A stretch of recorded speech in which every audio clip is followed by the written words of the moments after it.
Good morning, everyone. Arlene here from Alexine Immigration and Employment Services. And you might remember a couple of weeks ago, I uploaded a video congratulating those ones who have been fortunate enough to receive an invitation to sponsor their parents or grandparents. You started filling out the form and now you are working on the forms and you stumble with a couple of terminologies that you are probably aren't too familiar.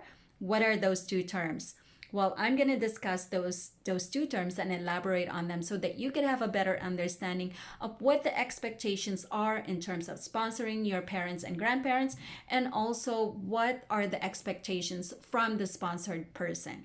Okay, so to become a sponsor, you as a sponsoring individual must promise that you will financially take care of the person you are sponsoring for a period of time.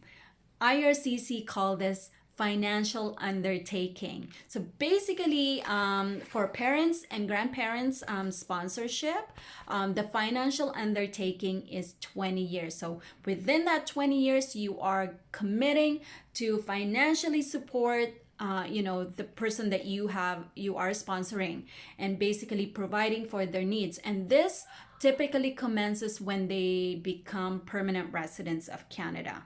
The other thing to remember within this undertaking period, if for whatever reason the person you sponsored applied for provincial social assistance, you unfortunately as the sponsoring person will have to repay it back to the provincial government.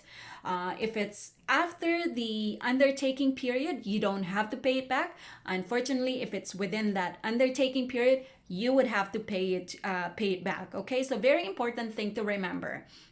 Now, also, you and your sponsored family members need to agree to certain responsibilities during the undertaking period.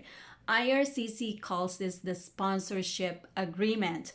And this may sound a lot of it is repetitious, but again, you as a sponsoring person agrees to provide for the basic needs of your sponsored family members, and the person you are sponsoring agrees to make every effort to support themselves and their family members. So two very important terminologies to remember when you are submitting application to IRCC for parents or grandparent sponsorship: financial undertaking and sponsorship agreement. If you need help with any of your application forms or navigating the process, reach out to us.